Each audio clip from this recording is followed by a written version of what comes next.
IPL వచ్చేసింది. దానితో పాటు డ్రీమ్ 11, మై 11 సర్కిల్ మరియు జీపీఎల్ వంటి ఫ్యాంటసీ అనే పనికిమాలిన చెత్త బెట్టింగ్ యాప్స్ అమాయకులైన ఈ దేశ యువతను సర్వనాశనం చేయడానికి కొత్త కొత్త అప్డేట్స్ తో వచ్చి వారిని ట్రాప్ చేస్తున్నాయి. ఇక్కడ కొన్ని కారణాల వల్ల ఈ బెట్టింగ్ యాప్స్ యొక్క ఒరిజినల్ పేర్లు నేను చెప్పడం లేదు, దయచేసి ఇది గమనించండి. ఫ్యాంటసీ అనే పేరు పెట్టుకుని మీతో ఆట ఆడించి దోచుకునేందుకు మళ్లీ వచ్చేశాయి ఈ బెట్టింగ్ యాప్లు. పెద్ద పెద్ద క్రికెటర్లు సైతం యాడ్స్లలో మీ పని పక్కన పెట్టి ముందు టీం తయారు చేసుకోండి అని చెప్తున్నారు. క్రికెటర్లకు కోట్లు ఎలాగైనా వస్తాయి. అవి వారు ఆడి సంపాదించిన వస్తాయి, మిమ్మల్ని ఆడించి సంపాదించిన వస్తాయి. ఈ బెట్టింగ్ కంపెనీలకు కూడా కోట్లు ఎలాగైనా వస్తాయి. యాడ్స్ కోసం ఈ కంపెనీస్ కోట్లు ఖర్చు పెడతాయి మరియు మన దగ్గర నుండి దోచుకుని వెళ్లిపోతున్నాయి. బీసీసీఐ సంపాదిస్తుంది మరియు టీమ్స్ యొక్క ఓనర్స్ కూడా సంపాదిస్తూ ఉన్నారు. కానీ మోసపోతుంది ఎవరు? దోచుకోబడుతుంది ఎవరు? చిన్న వయసులోనే లక్షల అప్పులు చేసి ప్రాణాలు తీసుకుంటుంది ఎవరు? ఈ దేశ యువత కాదా? ఈ బెట్టింగ్ యాప్స్ లో మోసపోతున్న వాళ్ళలో ముఖ్యంగా యూత్, పిల్లలు, పేదరికంలో బ్రతుకుతున్న కూలీలు మాత్రమే ఎక్కువగా ఉన్నారు. పేదవాళ్ల పొట్టను కొడుతూ సంపాదిస్తున్నాయి ఈ బెట్టింగ్ ప్లాట్ఫామ్లు. ప్రతిరోజు మనం ఈ బెట్టింగ్ల మూలంగా లక్షల అప్పులు చేశారని, కుటుంబాలు రోడ్డున పడ్డాయని, ఆత్మహత్యలు చేసుకుంటున్నారని వార్తలు వింటూనే ఉన్నాం. ఐపీఎల్ బెట్టింగ్ రంగారెడ్డి జిల్లాలో యువకుడి ప్రాణం తీసింది. బెట్టింగ్ డబ్బులు చెల్లించలేక రుణయాప్ల ఒత్తిడి, క్రికెట్ బెట్టింగ్ వెరసి ఓ యువకుడిని బలి తీసుకున్నాయి. ఈ వీడియో చూస్తున్న మీలో కూడా మీ చుట్టుపక్కల ఉన్న వాళ్ళలో ఎవరో ఒకరు ఇలా అప్పులు చేసి చనిపోయిన సంఘటనలు చూసే ఉంటారు. అలాంటి సంఘటనలు ఏవైనా మీకు తెలిస్తే కింద కామెంట్ చేసి మాతో పంచుకోండి.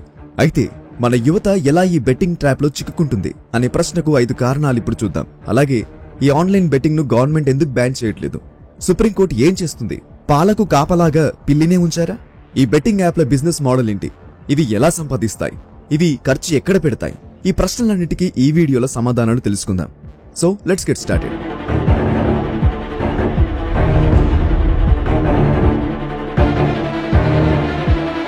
ఇప్పుడు ఈ వీడియో మొదలైందో లేదో కొంతమంది మేధావులు వచ్చి కింద కామెంట్స్ లో మేము ఈ బెట్టింగ్ యాప్స్ తో నిజంగానే సంపాదించాము అని కామెంట్స్ చేస్తారు. లేదా కొన్ని కంపెనీస్ కొంతమందికి కావాలని డబ్బులిచ్చి ఇలాంటి కామెంట్స్ పెట్టిస్తాయి. వాళ్ళు సాధ్యమైనంత వరకు ఈ వీడియోను డౌన్ చేయడానికి ప్రయత్నిస్తారు, ఈ వీడియోను రిపోర్ట్ చేయడానికి ప్రయత్నిస్తారు. ఇక కామెంట్ సెక్షన్ లో అయితే లేనిపోని అబద్ధాలు చెప్తూ ఉంటారు.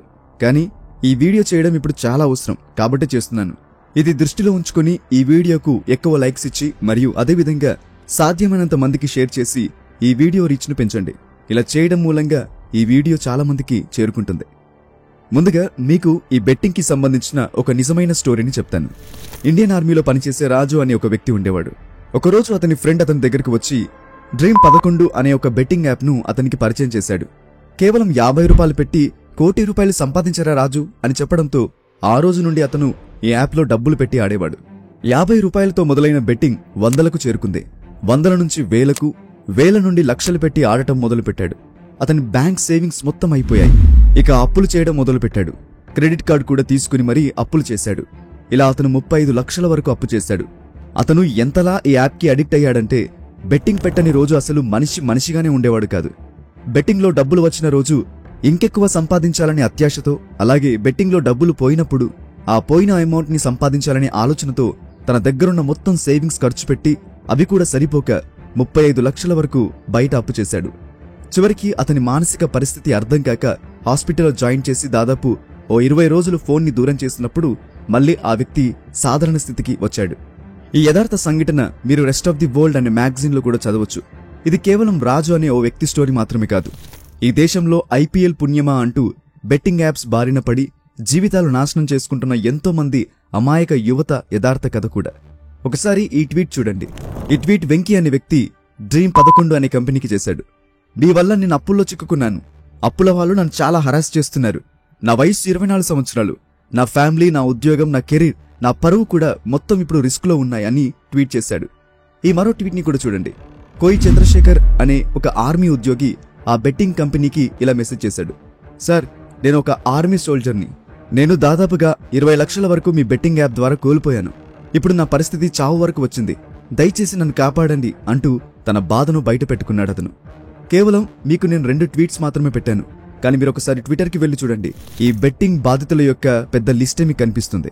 ఇలాంటి వాళ్ళు, అంటే బెట్టింగ్ పెట్టి నష్టపోయిన వాళ్ళు, అప్పుల పాలైన వాళ్ళు, రోడ్డున పడిన వాళ్ళు ఎవరైనా మీకు తెలిస్తే వాళ్ళ స్టోరీస్ కింద కామెంట్ ద్వారా మాకు షేర్ చేయండి. ఇలాంటివి ప్రతి ఒక్కరూ తెలుసుకుని జాగ్రత్త పడతారు. డాక్టర్ రచన భార్గవ్, ఈమె ఎయిమ్స్ లో క్లినికల్ సైకాలజీ యొక్క ప్రొఫెసర్. ఈ ఫ్యాంటసీ బెట్టింగ్ యాప్స్ వచ్చినప్పటి నుండి మా వద్దకు వస్తున్న పేషెంట్స్ యొక్క సంఖ్య చాలా పెరిగిపోయిందంటూ చెప్పారు. బెంగళూరులో కూడా మనోజ్ శర్మ అనే డాక్టర్ ప్రకారం ఈ బెట్టింగ్ యాప్స్ వచ్చినప్పటి నుండి రోజు వచ్చే పేషెంట్స్ యొక్క సంఖ్య 3 రెట్లు పెరిగిందంట. ఎందుకంటే ఈ యాప్స్కి అలవాటు అవ్వడం చాలా ఈజీ మరియు వదులుకోవడం అంటే చాలా కష్టం. బాధాకరమైన విషయం ఏంటంటే ఈ యాప్స్ వాడుతున్న వాళ్ళలో చాలా మందికి వారు ఈ యాప్స్కి అడిక్ట్ అయిన విషయం కూడా గుర్తించలేని స్థితిలో ఉన్నారంట. కాబట్టి వాళ్ళు డాక్టర్ల దగ్గరకు కూడా వెళ్ళట్లేదు. ఇలాంటి వాళ్ళ సంఖ్య చాలా ఎక్కువగా ఉంది అని డాక్టర్లు చెప్తున్నారు. యువత మరియు చిన్నపిల్లలు లేదా టీనేజర్స్ ఈ బెట్టింగ్ యాప్స్ ఉచ్చులో చిక్కుకుపోవడానికి ముఖ్యంగా 5 కారణాలున్నాయి. అందులో మొదటిది, entry barriers are very low. ఈ యాప్స్లో ఎంట్రీ చాలా ఈజీ, పెద్ద కష్టమేం ఉండదు. మీకు ఒక స్మార్ట్ ఫోన్ ఉండి అందులో నెట్ బ్యాలెన్స్ ఉండి అకౌంట్లో 50 రూపాయలుంటే చాలు, ఎవరైనా బెట్టింగ్ స్టార్ట్ చేయొచ్చు ఈ యాప్స్లో. రెండవ కారణం వచ్చేసి ఎక్సెసివ్ మార్కెటింగ్. ఇండియాలో క్రికెట్ని ఒక మతంగా, క్రికెట్ని దేవుడిగా భావిస్తూ ఉంటారు. టీవీ యాడ్స్లలో మీ ఫేవరెట్ ప్లేయర్ వచ్చి రోజుకి 100 సార్లు అన్ని పనులు పక్కకు పెట్టి టీం తయారు చేయి అంటే ఆ మనిషి ఏమైపోవాలి? మీరే ఆలోచించండి. ఈ బెట్టింగ్ కంపెనీలలో పెద్ద కంపెనీ అయిన డ్రీమ్ 11 రెవెన్యూ 4,000 కోట్లు. అయితే ఈ కంపెనీ ఏకంగా 2,158 కోట్లు కేవలం యాడ్స్ కోసమే ఖర్చు చేస్తుంది ప్రతి సంవత్సరం. అంటే ప్రతిరోజు 6 కోట్లు అన్నమాట. అయితే ఈ యాడ్స్కి ఖర్చు చేసే అమౌంట్లో సగానికంటే ఎక్కువ ఐపీఎల్ జరిగే 2 నెలల్లో ఖర్చు పెడతాయి ఈ కంపెనీలు. రోజుకి 10 కోట్లు ఐపీఎల్ టైంలో ఈ బెట్టింగ్ యాప్స్ ఖర్చు చేస్తాయి. మరియు మీరు దేవుడిగా భావించే ఫేవరెట్ క్రికెటర్ యాడ్స్లో వచ్చి రోజుకి 100 సార్లు టీం తయారు చేసుకో, మేము అన్ని చూసుకుంటామని చెప్తే ఏ అభిమానైనా బెట్టింగ్ పెట్టకుండా ఎందుకుంటారు చెప్పండి? Intelligent bias. నాకే అంతా తెలుసు అనే మెంటాలిటీ మూడో కారణం. దీనిని ఇంటెలిజెన్స్ బయాస్ అంటారు. అరే, నేను ఎన్నో ఇయర్స్ నుండి క్రికెట్ చూస్తున్నాను, ఏ ప్లేయర్ ఏంటో, ఏ ప్లేయర్ బలం ఏంటో బలహీనత ఏంటో నాకంటే బాగా ఎవరికి తెలీదు అనుకుంటూ ఉంటాం. అలా అనుకుని ప్లేయర్స్పై బెట్టింగ్ పెడుతూ ఉంటాం. అంతేకాదు, మనం ఏకంగా విరాట్ కోహ్లీ లాంటి ప్లేయర్స్కే ఆ షాట్ ఎలా ఆడితే బాగుండేదో సజెషన్స్ కూడా ఇస్తూ ఉంటాం. కాబట్టి ప్రతి ఒక్కరూ అన్నీ తెలుసు అనే ఈ మెంటాలిటీతో ఉండటం కారణంగా ఈ కంపెనీలు దానిని క్యాష్ చేసుకుంటున్నాయి. నీకు అన్నీ తెలుసు కదా, అయితే ఆడి చూపించు అని ఇన్వైట్ చేస్తున్నాయి. మన ఫ్రెండ్స్ ఎవరైనా 100 రూపాయలు ఈ యాప్స్లో సంపాదిస్తే నేనైతే 500 సంపాదించేవాణ్ణి, వాడికన్నా నాకు ఎక్కువ తెలుసు క్రికెట్ గురించి అని అనుకుంటూ ఉంటాం. సో దీని కారణంగా చాలా ఘోరంగా ఈ యాప్స్ ద్వారా నష్టపోతున్నారు. Fear and greed. ఇది అన్ని రంగాలలో ఉంటుంది. స్టాక్ మార్కెట్, రియల్ ఎస్టేట్, ఇలా ప్రతి దానిలో నష్టపోతే పోయిన దానిని తిరిగి సంపాదించాలని భయం, అదే లాభం వస్తే ఇంకెక్కువ సంపాదించాలని అత్యాశ. ఇదే ఈ బెట్టింగ్ యాప్స్లో కూడా చూడొచ్చు. ఒక వ్యక్తికి 500 వచ్చాయనుకోండి, అతనికి ఇంకెక్కువ సంపాదించాలి అని అత్యాశ పుడుతుంది. అదే 500 పోయాయనుకోండి, ఆ కోల్పోయిన అమౌంట్ని సంపాదించే వరకు ఆడాలి అనే కోరిక మూలంగా ఈ బెట్టింగ్ యాప్స్ అనే ఉచ్చులోనే ఉండిపోతున్నారు అందరూ. ఇక చివరిగా డోపమైన్. డోపమైన్ అనేది ఒక హార్మోన్. మీరు ఏదైనా మీకు ఇష్టమైన పని చేసినప్పుడు డోపమైన్ రిలీజ్ అవుతుంది. దీంతో మీరు సాటిస్ఫై అవుతారు, ఆనందపడతారు. ఉదాహరణకు, మీకు సిగరెట్ తాగడం ఇష్టముంది అనుకోండి, అప్పుడు మీరు సిగరెట్ తాగిన ప్రతిసారి డోపమైన్ రిలీజ్ అవుతుంది. దాంతో మీరు సాటిస్ఫై అవ్వడం, ఆనందపడడం జరుగుతుంది. కాబట్టి మీకు మళ్ళీ సిగరెట్ తాగాలి అనిపిస్తుంది. కేవలం సిగరెట్ మాత్రమే కాదు, మీరు ఇష్టపడే అన్నిటికీ డోపమైన్ రిలీజ్ అయ్యి మిమ్మల్ని సంతోషపెడుతుంది. అందుకే దీనిని హ్యాపీ హార్మోన్ అని కూడా పిలుస్తారు. ఇప్పుడు ఈ బెట్టింగ్ యాప్స్లో జరిగేది కూడా ఇదే. ఒక్కసారి మీకు డబ్బులు ఎంతో కొంత వచ్చాయనుకోండి, డోపమైన్ రిలీజ్ అయ్యి హ్యాపీగా ఫీల్ అవుతారు. దాంతో ఆ సంతోషం కోసం మళ్ళీ ఆడాలి అనిపిస్తుంది. క్రికెట్ మ్యాచెస్ లేవు అనుకోండి, అప్పుడు ఈ డోపమైన్కి అలవాటు పడ్డ వ్యక్తి ఏమాత్రం అవగాహన లేని ఫుట్బాల్, కబడ్డీ, బాస్కెట్బాల్, టెన్నిస్ లాంటి ఆటలపై కూడా బెట్టింగ్ పెట్టి 1000 రూపాయలు నష్టపోతున్నారు. డోపమైన్ కారణంగా అందులో నుంచి బయటికి రాలేకపోతుంది నేటి యువత. ఈ అలవాటు కారణంగా 3 రకాలుగా నష్టపోతున్నారు. ఒకటి, ఫైనాన్షియల్ లాస్. దీని కారణంగా బ్యాంకుల్లో దాచుకున్న సేవింగ్స్ అయిపోతాయి, అప్పుల్లో కూరుకుపోతారు. భవిష్యత్తులో సంపాదించే సంపాదన మొత్తం చేసిన అప్పులను తీర్చడంలోనే ఖర్చయిపోతుంది. రెండవది, ప్రొడక్టివిటీ లాస్. ఏ వ్యక్తి అయినా ఈ యాప్స్కి బానిస అయితే అతనికి దేనిపైన మనసుండదు. చేసే పని మనసు పెట్టి చేయలేరు. ఎక్కడున్నా, ఏ పని చేస్తున్నా ఎప్పుడూ ఈ బెట్టింగ్ యాప్స్ చుట్టే మనసు తిరుగుతూ ఉంటుంది. ఆఫీస్లో జాబ్ చేసుకున్న టైంలో కూడా 7:30 ఎప్పుడవుతుంది, ఎప్పుడెప్పుడు ఇంటికి వెళ్తానా, ఎప్పుడెప్పుడు టీం తయారు చేస్తానా, ఏ ప్లేయర్ని యాడ్ చేయాలి, ఏ ప్లేయర్ని తీసేయాలి అనే ఆలోచనే ఉంటుంది. దీంతో జాబ్ సరిగా చేయలేరు. చేసే బిజినెస్లో, జాబ్లో ప్రొడక్టివిటీ తగ్గుతుంది. జాబ్ చేయగా వచ్చే స్కిల్స్ లేదా బిజినెస్ చేయగా వచ్చే స్కిల్స్ తగ్గిపోతాయి. ముందుకు వెళ్ళలేరు. అలా పర్మనెంట్గా గ్రోత్ అనేది డ్యామేజ్ అయిపోతుంది. Number 3, loss of life. ఎవరైనా ఒక వ్యక్తి జీతం 20,000 ఉండి అతనిపై 20 లక్షల అప్పు ఉందనుకోండి, ఏం ఆలోచిస్తాడు? ఆ అప్పు జీవితం మొత్తం పనిచేసినా తీర్చలేను, నాకు ఎవరూ అప్పు ఇవ్వరు, తీసుకున్న అప్పు వల్ల పరువు పోతుంది కాబట్టి చనిపోవడమే మంచిది అని చెప్పి ఎంతమంది ప్రాణాలను తీసుకోవట్లేదు చెప్పండి. ఇంతకుముందు ఇలాంటి మరణాలు ఎప్పుడొక్కప్పుడు వినేవాళ్ళం, కానీ ఇప్పుడు ప్రతిరోజు వినాల్సి వస్తుంది. మరైతే ఇన్ని నష్టాలున్నప్పుడు ఈ ఇండస్ట్రీని ఎందుకు మూసేయట్లేదు? ఎందుకంటే కారణం డబ్బు.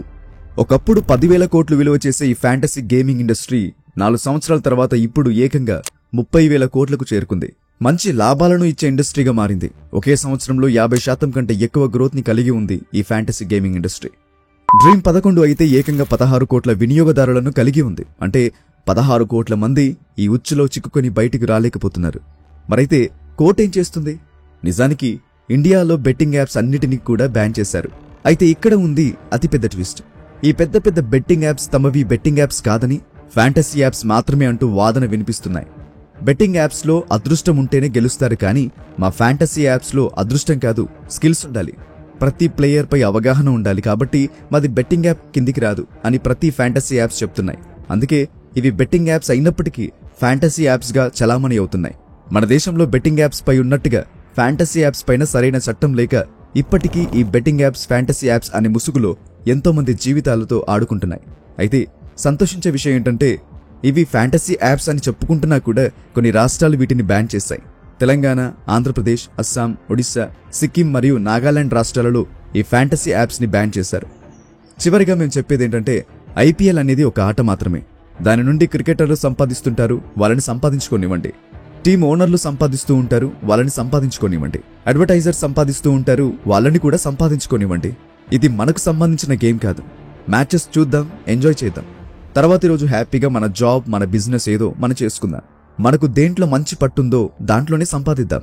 ఒక కోట్ ఉంది, అదేంటంటే ఆడేవాడు ఎప్పుడు ఓడిపోతూ ఉంటాడు, కానీ ఆడించేవాడు ఎప్పుడు గెలుస్తూ ఉంటాడని. ఈ బెట్టింగ్ యాప్స్లో జరుగుతుంది అదే. మనతో ఆడించి వాడు కుబేరుడవుతున్నాడు, కానీ మనం మాత్రం అప్పుల్లో చిక్కుకొని బయటికి రాలేక ఇబ్బందులు పడుతున్నాం, ప్రాణాలు కూడా పోగొట్టుకుంటున్నాం. మీరు అనుకుంటుండొచ్చు 50 రూపాయలే కదా, పెద్ద నష్టమేముంటుంది అని. నిజానికి 50 రూపాయలే అని మొదలు పెడతారు, అడిక్ట్ అయిపోయి వేల లక్షలు నష్టపోతున్నారు. కాబట్టి జాగ్రత్తగా ఉందాం. ఈ బెట్టింగ్ మాఫియా నుండి మనని, మన కుటుంబాన్ని, మనం కష్టపడి సంపాదించిన డబ్బుని కాపాడుకుందాం. Thank you for watching. ఇలాంటి మరెన్నో గొప్ప గొప్ప ఇంట్రెస్టింగ్ వీడియోస్ లేదా ఇన్ఫర్మేటివ్ వీడియోస్ చూడడానికి ఇప్పుడే మా యూట్యూబ్ ఛానల్ని సబ్స్క్రైబ్ చేసుకోండి. నేను పెట్టే ప్రతి వీడియో కూడా యూట్యూబ్లోనే ఫస్ట్ రిలీజ్ అవుతుంది. కాబట్టి మీరు ఏ వీడియో కూడా మిస్ అవ్వకుండా ఉండటానికి ఇప్పుడే యూట్యూబ్ ఛానల్ని కూడా సబ్స్క్రైబ్ చేసుకోండి. కింద కామెంట్ బాక్స్లో మీకు మా యూట్యూబ్ లింక్ కనబడుతుంది. అక్కడ క్లిక్ చేసి వెంటనే మా ఛానల్ని సబ్స్క్రైబ్ చేసుకోండి. ఇలాంటి గొప్ప గొప్ప వీడియోస్ మీరు మిస్ అవ్వకుండా ఉంటారు.